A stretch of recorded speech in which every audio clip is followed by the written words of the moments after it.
welcome back to our second installment of Orlando City's history. This is City Topics. I'm Ian here with Paul. Paul, how you doing? Doing all right. All right, and we're going to get right into it. This is covering our second season, our 2012 USL Pro season for the Orlando City Lions.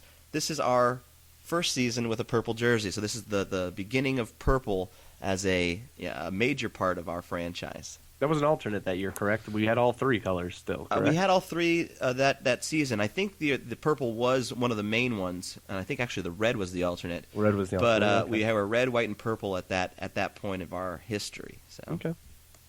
Some important differences from last season to this season. A couple player transfers that stick out. That these are players that are currently with us or that had a big impact on our history. Louis Neal leaves Orlando City in 2012. So. Right. Yeah, he was. He went out on trial for Real Salt Lake for a little bit. Ended up not getting a place there. Found his way at DC United, where he spent the last few years, and he's had a pretty good run over there. Yeah, for sure. Made a big impact, especially last season in the postseason. Yeah. This is another notable player change. Now, it's not actually an acquisition. We had this player in the 2011 season, or at least for part of it, but he didn't really start making his name until the 2012 season, and that's Dennis Chin. You remember Dennis Chin, Paul? Oh, for sure. Obviously, remember Chinny. A lot of chance. That was one of our favorite fan players, I think, across the board. Yeah, local boy. Went to school at Rollins. Was a speed demon up there up top, and ended up putting away quite a few goals for Orlando City and keeping those winning records alive here in Orlando. So there's we'll start, I guess, with the preseason. Again, we'll touch on this because this is where we tended to play a lot of our MLS opponents. Going into the MLS, it'll be nice to know our little history with these teams. Quite a few games against MLS players this season, 4 different games. So we started out with a tie against the Seattle Sounders. That was a game not a lot of people went to. It was a little secret match. It was a 1-1 tie. We played Philly again this season in 2012, tied them 1-1. Tied Toronto 2-2 in the Pro Soccer Classic, and then we played Dallas again, and we lost 4-0. So, a lot of ties in that preseason, holding our own against the MLS squads. But again, that FC Dallas team coming back to haunt us. Yeah, I think that was a big game because the year before, being our first season, shocked them a little bit with a 1-0 loss in the Cup the year before, and then going into the Lamar Hunt U.S. Open, creating a 3-2 loss, again pushing it to the last second. I think they kind of felt that we were maybe getting a little too ahead of ourselves and wanted to maybe put us in our place, if you want to call it that. So they definitely came out on a mission to say, hey, maybe we misunderestimated you guys a little bit, but you still got a little ways to go. Yeah, there was definitely a lot of emotion riding on that game. I know people showed up to the, Disney's Wide World of Sports there, really hoping to see some redemption after that tough loss at the Lamar Hunt Open Cup tournament the previous year. But right. Instead, we got our hopes dashed with that 4-0 loss. So. Right. But after that preseason of quite a few ties and a couple losses, we ended up doing really well that season. Actually, really well. It's probably our best regular season performance. 2012 saw us win the league. We had 17 wins, 6 ties, and only 1 loss in the regular season. Do you have any idea who that loss came from in the regular season? Oh, man, I want to say that was either the Battery. Was it the Battery? It wasn't, no, it was... Or... what was the other one that it might have been? I don't know. Fill me in. I think it was Wilmington Hammerheads. Hammerheads. So that was our only loss coming in the regular season. And this is pretty interesting. It comes back to haunt us. They're also the team that knocks us out of the playoffs in the second round. Right. So we lost 2 games that entire season and postseason, and they were both to Wilmington. So. Right. But again, really good showing. Many wins. Winning team in Orlando, bringing a lot of fans in. It was a good year.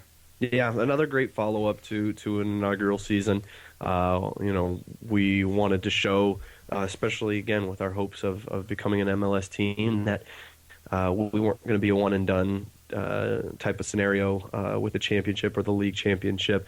To take home one of either is great. To bring home both, as we did the year before, was huge. But Yeah. to bring home a regular season championship was huge, and even with that record, to show, hey, we're something different, and we definitely have our sights set on the next level. Yeah, the interesting thing about these postseason playoffs that we have in U.S. soccer is, we had already made a name for ourselves in the previous season. We were the team to beat. Everybody wanted to all year long. It seemed like teams came to Orlando and played their best game of the season because they knew what they were going up against. So some of the most fans in the USL and the best team in the USL. We saw a lot of good competition come through Orlando. Yeah, definitely. Everybody was gunning for us. It was nice to hold them off and come out with a excellent result for the season. Yeah, people put a lot of different weight on the regular season win championship versus the playoff championship. I mean, they're both important. We want to bring home silverware somewhere, and that first year was, both of them, the regular season and the playoffs. This next season, we got the regular season, but not the playoffs. So Right. let's see here. Stat leaders for the 2012 season. It's important to point out Dennis Chin was our leading goal scorer that year with 11 goals. Mm-hmm. And we also start to see Kevin Molino taking a part of the stat races. And he had the second most assists in the league in 2012 with 7 assists. And to point out, Luke Bowden was in there, tied for 4th with the most assists for 4 assists. And that Kevin Molino walked away with that MVP trophy for that season in the USL.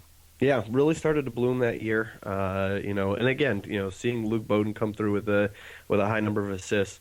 Once again, it's a theme to see the play being able to be developed from anywhere on the field, and having a defender that continues to push up the field and be able to make plays, make crosses, and have guys that can finish is a huge deal. And even at 11 goals, that's still not a huge number. So we're continuing to see people that can finish from anywhere on the field. Yeah.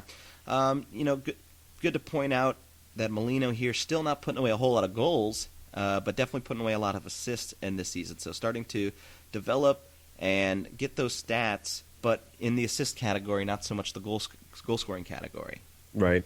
Of course, other notable names that season: Gallardo still in the goal, Robbie Valentino still holding the back line down. Jamie Watson still out there making a name, bringing the fans in. Still very important players to our team's history. Yeah, and again, as we talked about in the first episode, these guys are creating a standard for us, and being here as long as they're going to be leading up to our MLS season, they continue to show that there's a high level of expectation from our players, and they put that on themselves and expect it from the fans, and definitely setting a mark that we hope to continue to reach and exceed. Yeah, all right. So just a little recap there. Great preseason, seeing a trend continuing with not losing to the Philadelphia Union. Another trend continuing there with losing to FC Dallas. Things that we're going to take with us into our future. Better believe when those guys come to town or when we go to their place that we're gonna want to either change those trends or continue those trends. Yeah, definitely. Hopefully continue the wins, Yep. Change the losses. So the regular season was great. Came up top for the regular season win. Lost in the playoffs. But the one thing we didn't really cover is the U.S. Open Cup. Again, we competed here and had a pretty good little tournament. Let's see here. Do you remember how we did, Paul?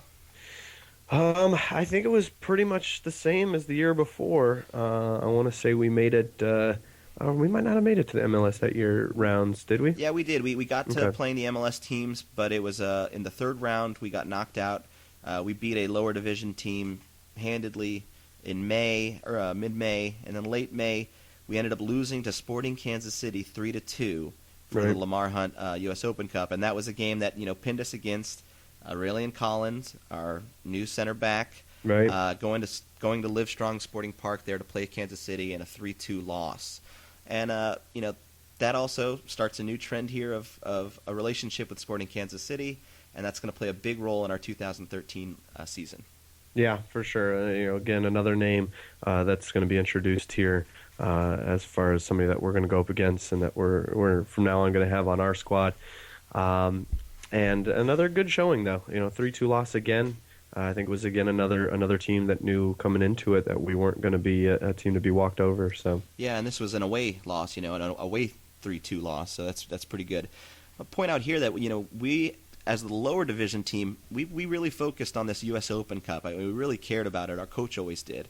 And I'm hoping in the future we see that continue. The U.S. Open Cup, the CONCACAF Champions League, that we start to focus on those maybe a little bit more than previous teams. They're pretty big titles and nice silverware to bring home. Yeah, and it would fit with our theme that I've kind of mentioned a couple times, that we always are kind of looking to that next level, and not really going to be a team in a higher league from here on out, but to play against teams in other leagues and to continue to show that we can rise above the competition that we normally play and have a nice showing. That'd be nice to continue on. All right, so that was our brief recap of the 2012 season. It's the start of purple as a jersey color, continued trends against MLS teams, notable names, and a history in the in the U.S. Open Cup, and a history with Sporting Kansas City. So just stay tuned with us. Check in for our next session when we cover the 2013 season, the year of Dom Dwyer.